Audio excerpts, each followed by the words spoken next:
I love that intro, by the way. Hello, viewers. I am back from DC, and welcome to the Bronco Country Roundup. I am Evan Sanford. Joining me today is Chris Van Sickle and Chase Glorfield. Carter could not make it today, unfortunately, but shout out to Carter. He did an amazing job as host of the show last time. We miss him this week. He'll be back next week. And let's get us started. So first things first, if you haven't been to Washington, D.C., you should go. It is really, really cool. I was there for a wedding. My friend did not get the memo about fall weddings, but if he... My friend is that. I know, right? But he listens to this podcast, so I hope he tunes into this one, so it can. Hey, Anthony, you missed the memo on fall weddings, but you picked a good one because it was the Portland State game, so all good here. And my wife and I, we crossed 2 major league stadiums off my book. Got to see the Orioles play, got to see the Nationals play, and anyways, viewers, you should go check it out. So much history there. And I've never been more excited to go to a museum in my life. Like, actually, though, non-ironically. Really cool. Which one? I've never been excited to go to a museum. Which one were you excited for? So, honestly, the top two were the Museum of Natural History. We actually ran out of time. It was so cool. We were there for so long, and then we looked at the clock, and we had to get ready for the wedding. So we had to kind of breeze through the last segment. We saved the dinosaurs for the last, for last, and then we had to breeze through it. So I got a quick look at a T-Rex. I was like, it was awesome. Let's give me them dinosaurs, dude. Come on. It was freaking awesome. And then the Spy Museum, was so cool. They had a whole James Bond exhibit. But then you see all the actual gadgets. Like I remember the CIA created an actual tree stump with a recording device in it. Your tax dollars at work, baby. That's right. Anyways, seriously, viewers, go check it out. Really cool city. And now, I guess I wasn't sure if I was going to bring it. We did actually see the President of the United States go past in the motorcade. Now, I got just not a political thing. Seriously, not a political thing. It's just cool to see the motorcade go past, the limos, the American flags. Really cool. That's all I'm going to say about it because this is a sports podcast. Anyway, so speaking of sports, we had a football game, and it was freaking awesome. It was cathartic. It was. You know what? Like, let's go around the horn. Chris, start us off. We don't even have to go in the good, bad, or the ugly about the game just yet. Let's just talk about how you feel about that game. Oh man, I felt good. I was there. The atmosphere was the best I've ever been had there at that Bronco or Albertson Stadium now, and hats off to Jeremiah Dickey and his whole administration. The game day atmosphere has just improved so much, and it's so fun. The lights, the sounds, they just get the fans so much more participating so much more than they have in the past. So amazing, and that's not even talking about the football game. So I'll just leave it at that. And Chase? Yeah, I watch it on TV. I'm a couple hours down the road in the Twin Falls area. But overall, we're starting to get glimpses, maybe more and more each week, of some of those really good Boise State teams we've seen in the past. We're kind of exercising some demons from whatever we've gone through the last few years. But it's nice to see the team grow. We've talked about this a lot. The team grow and progress and work towards something and get better each week. That, to me, I'm going to be at the Utah State game this upcoming weekend, so I'll get to catch that experience that Chris just talked about. But just seeing the team grow and progress has been just awesome. And, I'm going to jump on kind of what you said, like exercising some demons and whatnot. But this is something that I wasn't totally sure if I was even going to talk about today. But it feels like at least this fan base, this team still kind of has a specter, and not to talk too much smack on the guy, but it's the specter of Andy Otto. And specifically, what I'm going to point to is the Cougars' first drive of the game, 3 plays, touchdown. This entire fan base online, myself on my couch, we were all using choice adjectives, choice words, and tweeting about it. And it was just like, oh no, not again. And then they did something that they didn't do for the entire Avalos era, and that was, make a few changes. Oh, all of a sudden, look at that. We're playing to our talent level. Hey, look at that. How simple, right? But this I mentioned cathartic at the top of the episode because this is such a good feeling to see a coaching staff adapt and really hit their stride, play their talent level, and shut down a good opponent on our turf, on the blue field. And that, we're 13-5, 13-6 in the Avalos era on the blue field. That is unacceptable. We have a tradition of protecting the blue, and it was protected pretty darn well. That defense, and play that clip. Look at this. Mateer steps back and boom. Which, by the way, I love this new software, guys. By the way, that was a safety, that last clip, in case you're wondering. I don't know. It should have been. Oh, yeah. Viewers on Spotify, we have a new software that we're using for the podcast. And not to take away from our viewership numbers on Spotify, but you should really check out YouTube because Chris gets to go on the sidelines, gets to film these amazing clips, and oh my goodness, just the views, the angles. We're going to have some clips that he showed us before we got recording here, and chef's kiss. Kudos, Chris. I love it. I appreciate it. But I've talked enough. Let's go around the horn. Let's start. Let's keep gushing. Let's have the love fest, I guess. Chris, start us off. What's some good? Well, this guy named, I don't know, Ashton Jeanty or something. He did some good things. Oh my gosh, this guy's unbelievable. This run is insane. Which I am not a photographer or anything, but I got this photo and I'm pretty happy about it, if we're being real honest, y'all. My favorite photos for a long time was Ian Johnson making that exact same play. So I'm going to be switching that as my avatar on Bronco country sooner or later. Ashton Jeanty. What can you say? In my opinion, it's no longer even a question. He's the GOAT. He's the greatest of all time. Love you, Kellen. And I'm not even talking just running backs. He's just the greatest of all time. I wouldn't say he single-handedly won this game for us, but he single-handedly made sure that it wasn't close. It's that simple. He's just so slippery, so untackleable. Is that I don't know if that's a word, but Chuck Pagano called them the rolling ball of knives or something like that. Yeah. Yes. That's a great nickname. Yeah, exactly. No, it's just Ashton Jeanty. And then I'll touch on the defense as well. The creativity. And like you said, Evan, some adjustments. Coach Eric Chenander really growing on me. I put it on Twitter. His press conference today, they brought up that Mateer run at the beginning, and he goes, "That was on me. I wish I had that one back." I can respect that. Hey, you make mistakes. But then when they had good plays, he also said, "Hey, my assistant coaches set that up."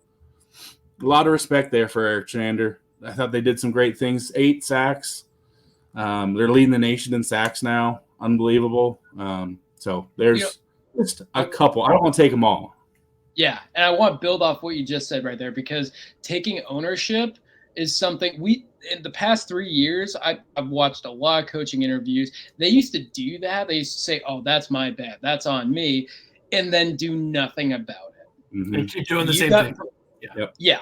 Bronco Nation, I want you to appreciate the fact that Eric Chenander not only took ownership for a failure, But then he did something about it, and the defense got, was it 7 or 8 sacks? We shut them down. We made a very good offense look very average, look below average. We made them look awful, and they are a great team. And now the kind of the fun part is we Bronco Nation get to be Cougar fans moving forward here. I actually being a Washingtonian, I always used to root for the Cougars in the Apple Cup anyway, so that's not too much of a stretch for me. But anyway, sorry, I wanted to build off that because I like what you said, but it's profound that we see someone actually do what they're going to say or what they said they would do when that hasn't happened for the last 3 years. So just kind of a profound moment. But sorry, but finish your thought, Chris. I mean, just super happy with that. I mean, it's such a silly little thing, but just to see something change, just try something different. Something, I don't know. Don't put three down linemen. Bring some more up to blitz or something simple as that. We didn't see that in the past, so just super happy with that and just the growth that we're seeing. I 100% agree. Chase, continue this gush session. Yeah, mine was defense as well. I'm going to come at it from kind of a different perspective.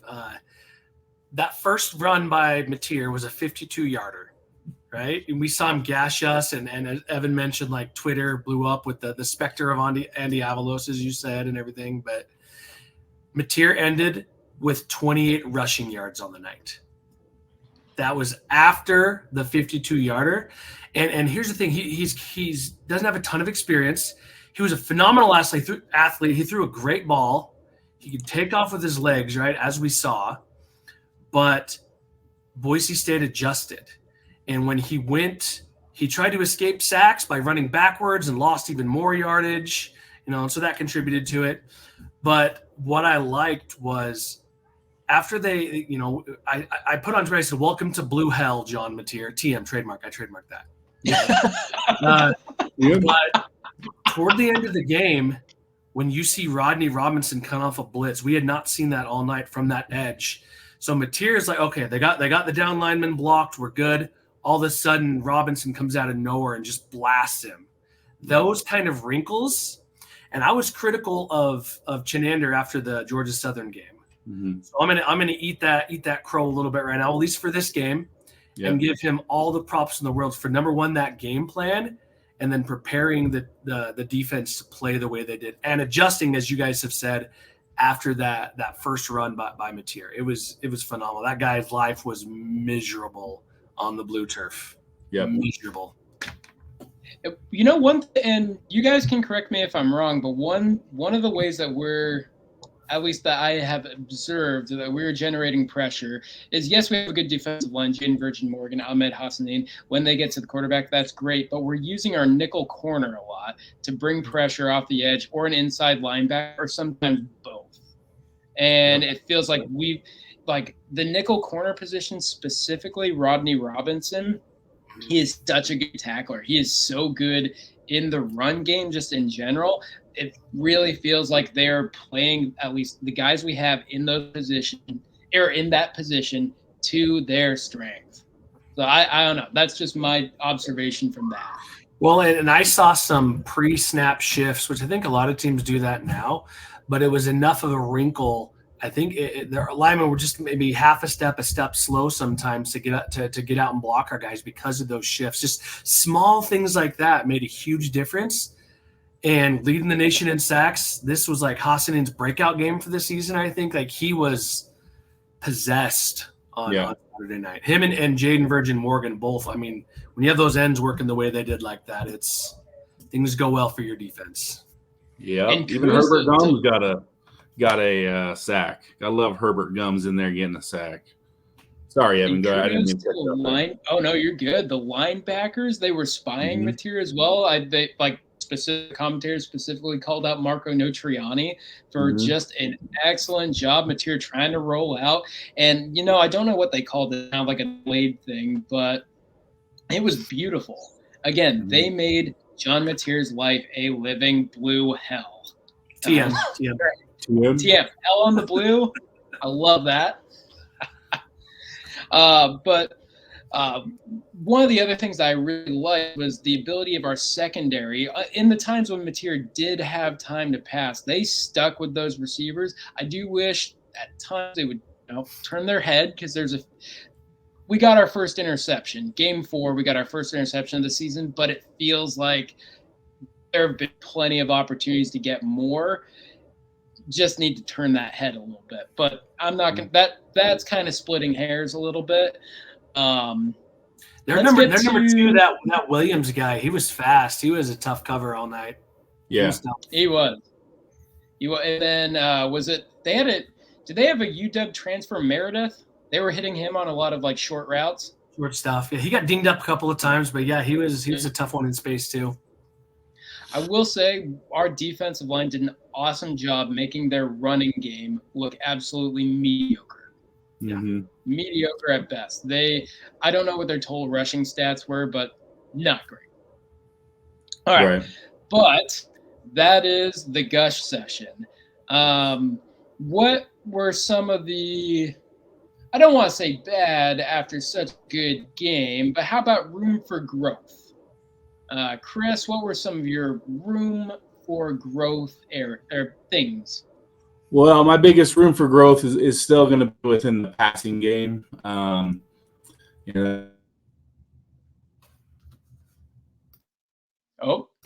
did we lose Chris? He's frozen. All right, so while Chris gets unfrozen, we are going to just assume that he's going to talk about the passing game, which we haven't had this before.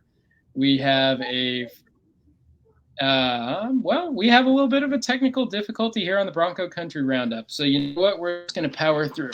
So Chris was going to talk about the passing game, and I agree. In short, wide receivers and Maddox Madsen all need to be better. I think there's some of the route running, but then some of those balls that he's put, they're either short, they're behind, timing is off. We need more out of the passing attack.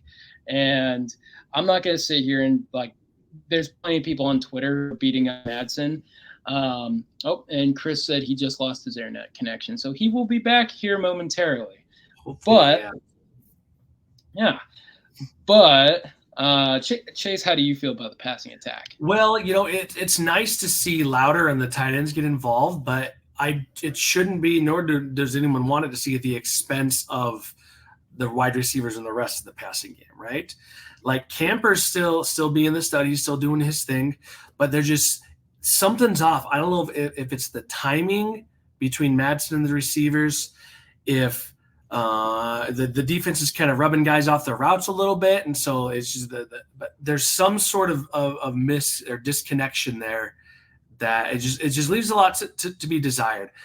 I don't know what it is. I don't think it's all on Madsen. I think he's part of it, but I think it's a lot of cogs, a lot of moving parts that somehow need to come back together, or need to get together differently.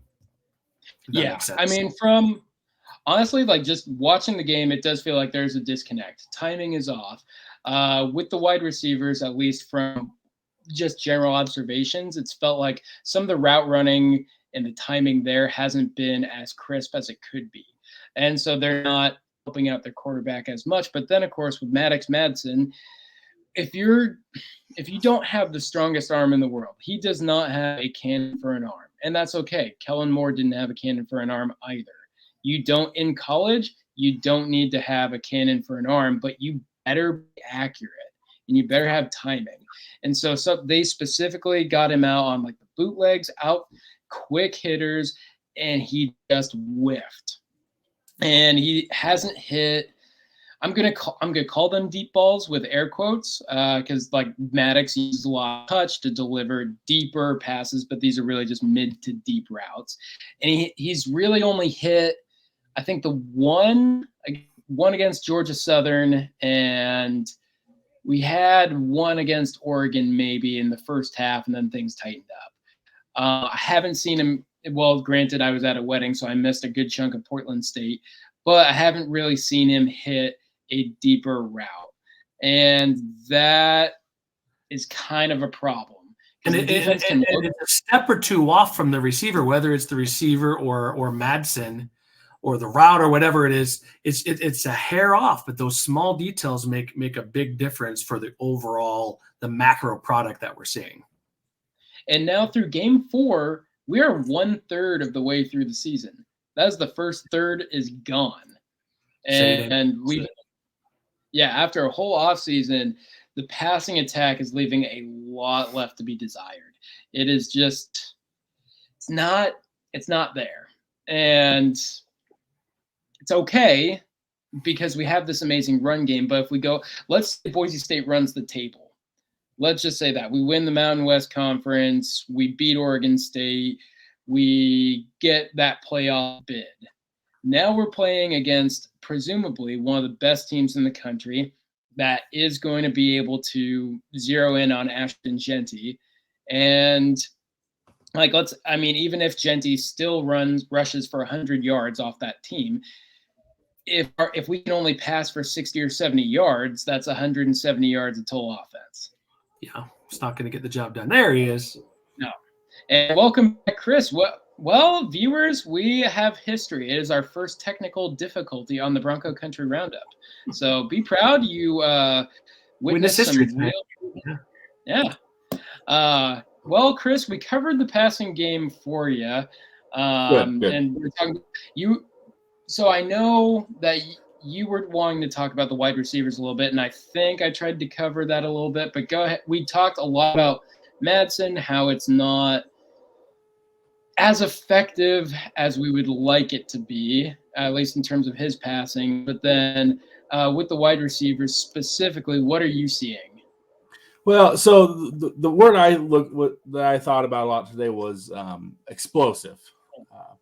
I don't think Maddox Madsen has an explosive arm. He has a good arm. He doesn't have an explosive arm. So if you want explosive plays, it's going to have to be made by the wide receiver. And our wide receivers just aren't doing it right now. They aren't making that 50-50 catch.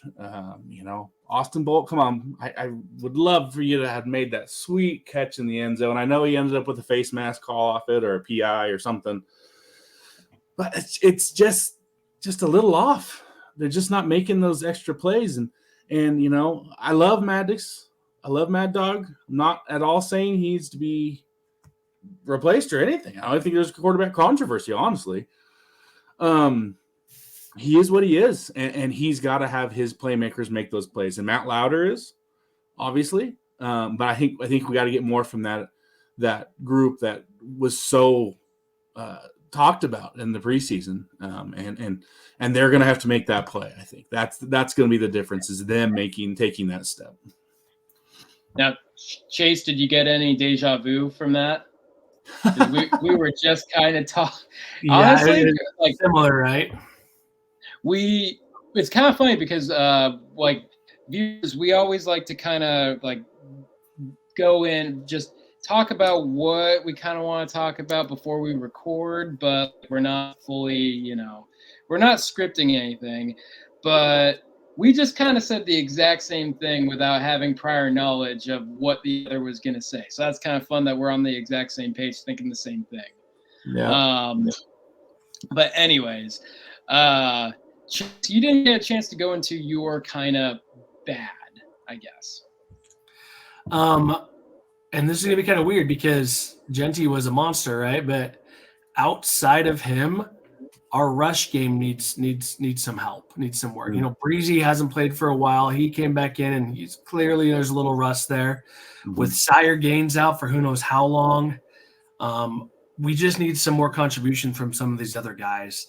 So, bad may not be the right word for it, but we definitely are lacking from outside of Jeanty, because heaven forbid anything happened to him. Mm-hmm. And if our pass game isn't going to do what we think it should be, what it should be doing, what is there on offense? Right. That's worrisome. I don't want where's some wood to knock on. I don't want to jinx anything. Yeah. Definitely got to develop some of the other guys. Maybe throw Tyler Crow in there a little bit more, but definitely want to see a little bit more from our non-Jeanty rushing game.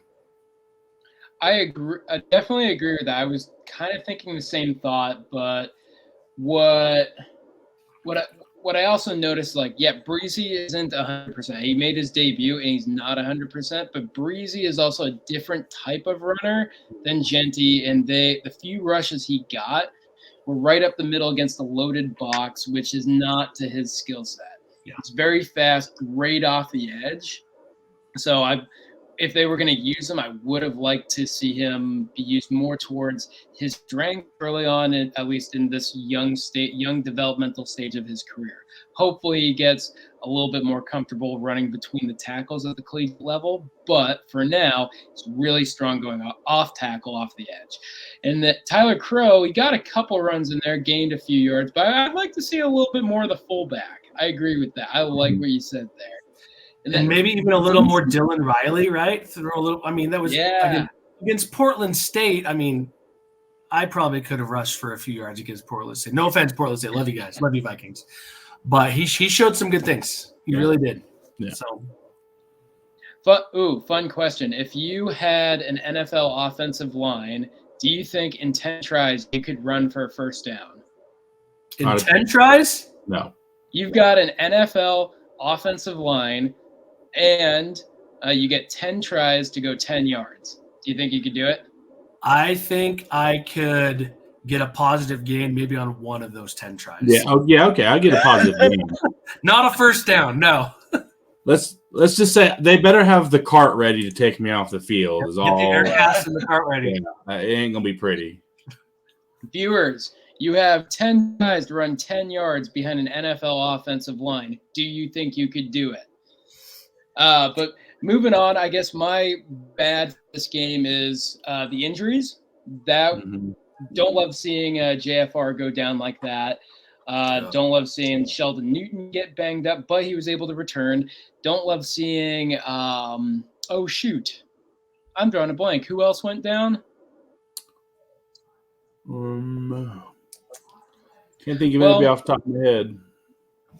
We had a handful of injuries there in the athletic training staff, and the good PTs at ISMI might have their hands full, but they're all amazing at their job, and so I have complete faith in the training staff to get these guys back on the field and back healthy. But I have a little bit bias there. Anyways. Moving on, before we preview Utah State, we all thought it might be fun to try and come up with a nickname for Ashton Jeanty, because he means so much to all of us. He means a lot to Boise. We named a snowplow after him. He stayed when he could have gotten like $20 quadrillion from a bigger school. He stayed in Boise to really carve a legacy, but he doesn't really have a nickname. Now, I think Chuck Pagano has the best shot at with the bouncing bowling ball of knives or whatever it was.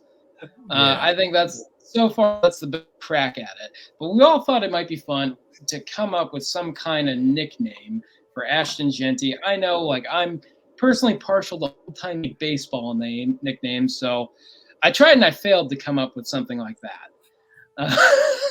Old-timey baseball names, huh? Well, I thought like Curly. Yeah, I was gonna say we're talking fingers. Like, what's going on? Oh no, I mean, I just like even like Chipper Jones. Like you know, his real name is Larry, right? But Chipper. I didn't know that. That's great. There's Larry Jones, Larry Wayne Jones. That's his name, but his nickname is Chipper. Oh, good call going with the nickname on that one. Right? The Splendid Splinter, Sultan of SWAT. There is the Mad Hornet. There are so many great nicknames in baseball. I was like, okay, we need something. We need something for Ashton Jeanty, and I was trying to think in that theme, and I totally failed. Abysmally. But I'm gonna. Well, Chase, I know you're chomping at the bit here, so I'm gonna have Chris.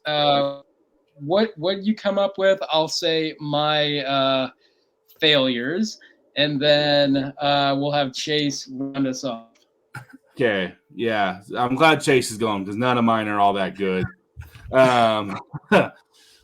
So he went to Lone Star High School in the Lone Star State. So I went the Lone Star Leaper because he leaped. He leaps. He You got the Jeanty. fun fact. Okay. Yeah, so real quick, I put in coming up with one of my nicknames, I used AI to try and figure out, and I was like had the AI analyze his running style, and it because you mentioned leap, actually specifically says that the animal he compares most to is a deer. Oh, There's that's good call. agility, speed. Yeah, and I was like, oh, okay, that's coming from AI. But then, of course, I couldn't come up with anything with that. But still, anyway, he's a leaper. He's a leaper. The Texas Torpedo. Ooh. And then this one going off kind of a old horse's racehorse name, Gentariot. Ooh, I like that. One's terrible, but I had to say it. It drove my mom nuts. Mom's gonna watch this, and she hated it, so I had to say it. She's rolling her eyes and shaking her head right now. So much, dude. You don't even know. And she gave me 100 suggestions, and I used none of them. So, haha, Mom. Oh, man. Okay. All right. Well, I played with AI for about 30 minutes, and this one nickname is the best one that it came up with. And it's a little cringy, but here we go. It is the heart of the herd. The heart of the herd. That is a little cheesy. That is, yeah. So, yeah. And what I came up with isn't fair, but I was like, that's the best AI has. Then, like, you know what, humanity, we've got nothing to worry about. We're fine. We got another 15 years. Taking over yet. We're good. It's not taking over. It's like, oh my goodness, that was a real waste of a half hour. Anyways, so I kind of took that organization and I came up with my own. I was like, okay, we've got the stable. That's what they call the running back room. So I was like, he's the stud of the stable. Okay, so that's what I came up with.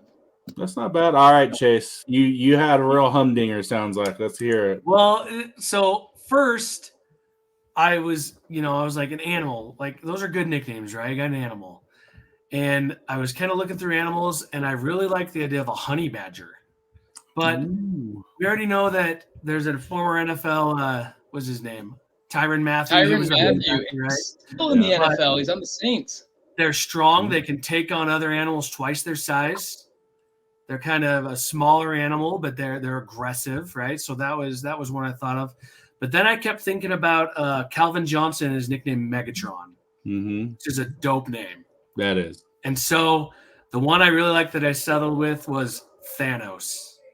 Oh, and here's why.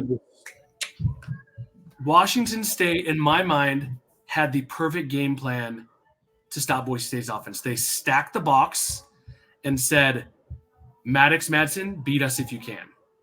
Because we're stacking this box. We're going to stop the running game. And what does Thanos say? Dread it, run from it. Destiny arrives all the same. It doesn't matter what they did. Jeanty, I've never seen anything like that in my life. Yeah. The untackleable, like just the inability to get him to the part of that is his stature. He's 5'8" with tree trunks for legs who can squat 600 pounds. You got to get low to tackle him. But the problem is his center of gravity is very low already. So you got to be like almost crawling on the ground, right? And the other quote is like, back to their defensive game plan. I know what it's like to lose, to feel so desperately that you're right, yet to fail nonetheless. There's another Thanos quote for you. You got wow. They had everything right, and they still couldn't stop it. You and Thanos, you got a little thing. Thanos was my Thanos suggestion. I like that. Okay, I like that. We're gonna have to pop off on Twitter and say like, okay, this Ashton Jeanty, he is Thanos. Maybe we can get like an AI generated image or something, get that circulating. Not the weird Thanos chin, please. The weird chin, yeah. No, the weird chin freaks me out, man. No chin. No chin. No Thanos chin, man. Oh no. You had to bring up the Josh Brolin chin from the first one. Oh, not the yeah. Oh no. All right, so Thanos and viewers, please, I invite you, I implore you, if you like Thanos, like, circulate it, spread it like Well, let's wildfire. crowdsource this. What else do you guys have? You know, Yeah. I'm sure Exactly. there's a lot of good ideas. If you got something better, throw it in there, and don't waste your time on AI like I did, because you heard my nicknames, and yeah, they speak for themselves. Let's never say them again. All right. Moving on. Let's talk about Utah State. We're playing Utah State in a football game this Saturday at 4 p.m. my time, so that's 5 p.m. Mountain.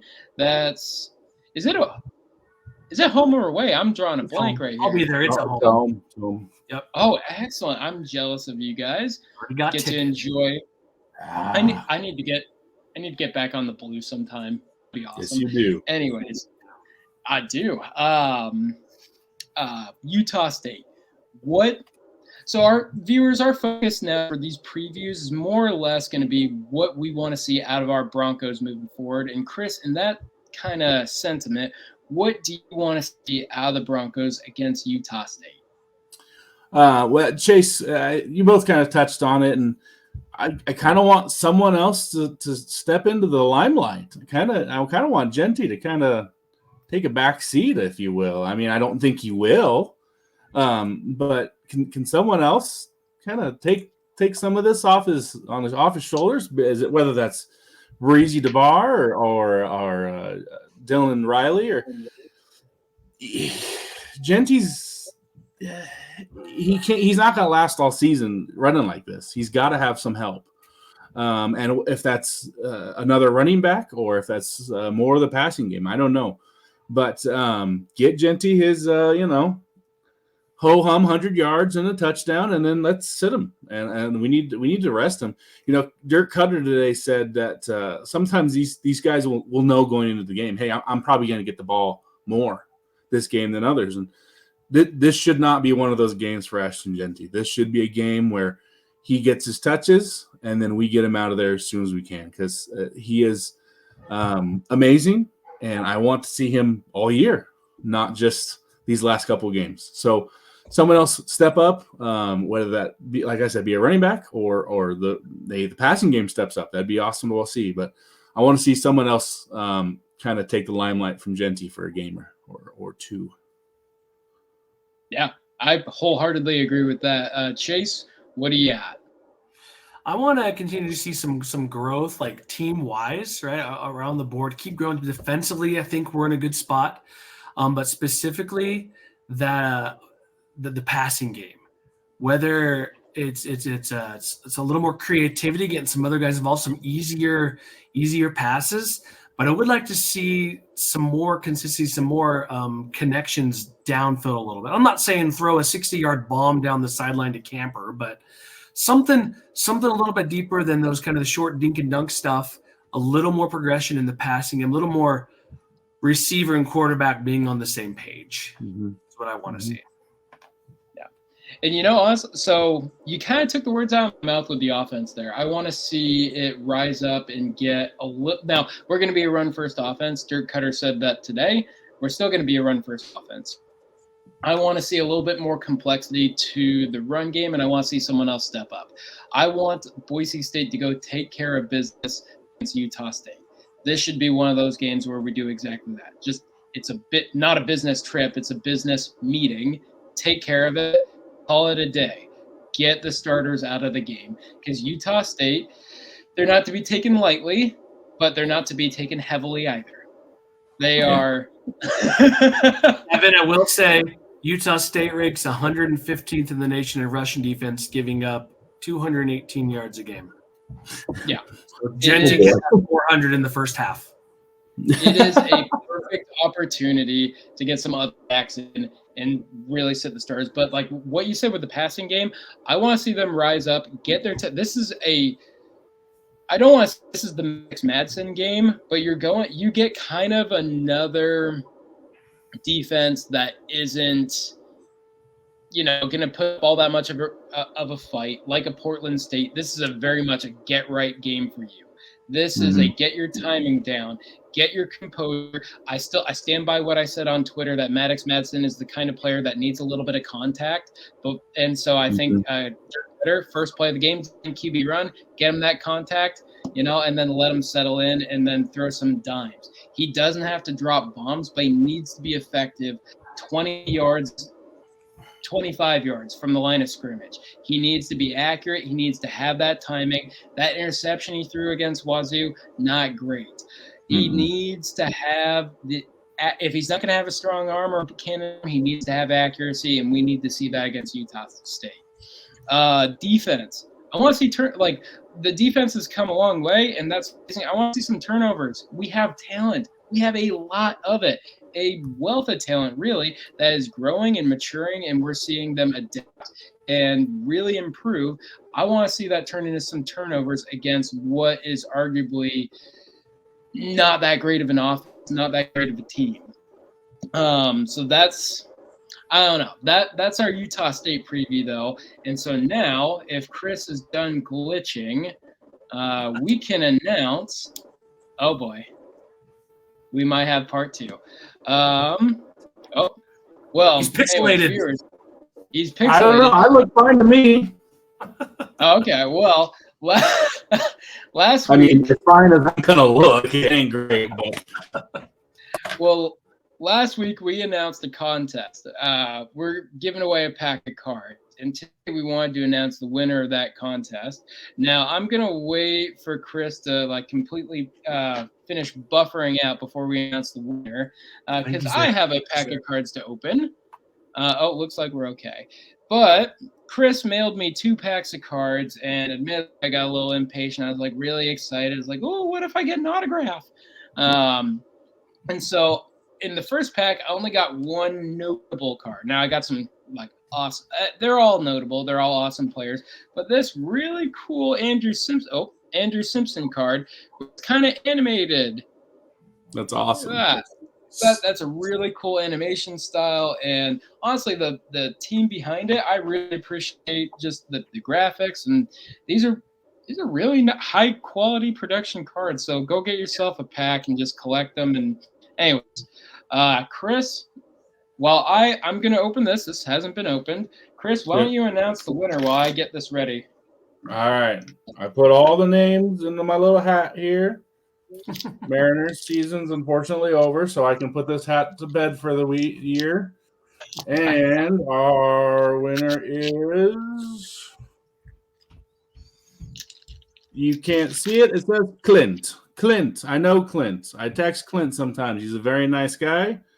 Clint, I will be getting in contact with you. Thank you. We only had, congrats, Clint, 3 people enter to win the pack. So, your percentages were really good, folks.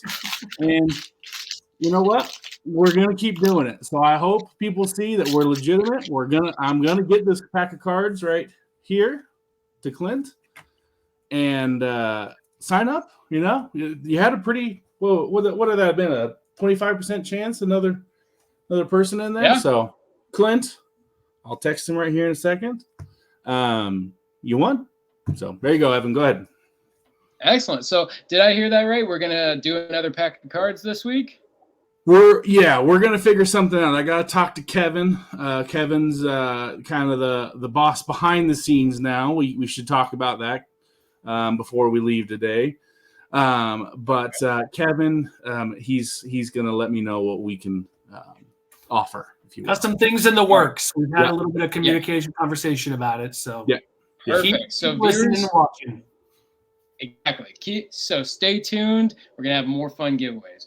But here we go. Oh, I gotta get this right. So this is the card that's the cover. I don't even know what this card is. Anyways, it's not a card. But here we go. We have Ashton Jeanty. Right off. Oh my gosh, I love it. That is a nice card. It's not signed or anything, but look at that art style. Just look at that. That's How cool pretty is that? awesome. We got Zach Holmes. All right. We've got nice. Max Stieg. Oh, yeah. He's having a good year. A Mad Dog himself. This is a good pack. That's a good pack, yeah. Pack. We got D'Emmanuel Brown Jr. Yep. Jake Steele. Yeah, we love our O-line. Trevor McKenna. He's going to be a good one. Mm-hmm. Yes, he is. Oh, we have a backwards. Oh, hey, it's autographed. No way. Yeah, look at that. We got Shea Oladipo. What? Yeah. I sent you the wrong pack, Evan. That was supposed to be my pack. Son of a gun. Hey, well, that just made my night. That's We awesome. have an autographed Shea Oladipo. Here we go. Excellent. Yeah, apparently I got the right pack. I guess. Now, actually, what they say, there is a autograph card and 10% pack. So actually, that's like pretty good odds. Yeah, that's not bad. Not bad at all. So we got Lopez Sanusi. I believe I said that name right. Yep. Latrell Capel. This is a good pack. Very good pack. Riker Klinger. Nice. Yes. Nice. Nathan Cardona. Very nice. Austin Bolt. Oh, the local boy. And Chase Penry. Hey, not bad at all. Man. Well, ladies and gentlemen, we got a signed card. Look Very at that. nice. That's and who awesome. knows? Maybe Clint will have one too. Maybe. Actually, yeah, Clint, if you're watching this and you get a really cool like signed card or something, like take a pic, like throw that up on socials, hit us up, tag us, like that would be awesome. We want to see what you get. Yeah. Anyways, viewers, unless my colleagues here have anything else to add, that brings us to the end. Oh, I think Chase's kid might have something to add. We better have an appearance. Sorry, you want to say hi? Hi. This is my 14-year-old, my freshman, who's playing some high school football this year. This is Sawyer. Go Sawyer. Future Bronco right there. Yeah, that's right. In a Bronco hoodie today, actually. So nice. Oh, I love it. Yep. All right. All right. Class of, well, 2028 or something there, Chase. What's your graduation? Class of 28. See, there you go. Bronco commit. All right. Sorry. Go ahead, Evan. Oh, no, you're good. Viewers, it has been a pleasure being back. I missed doing this last week. Not too much because I was on vacation, but that brings us to the end of another episode of the Bronco Country Roundup. I'm Evan Sanford, joined by Chris Van Sickle, Chase Glorfield. Follow us on socials. Good night and go Broncos.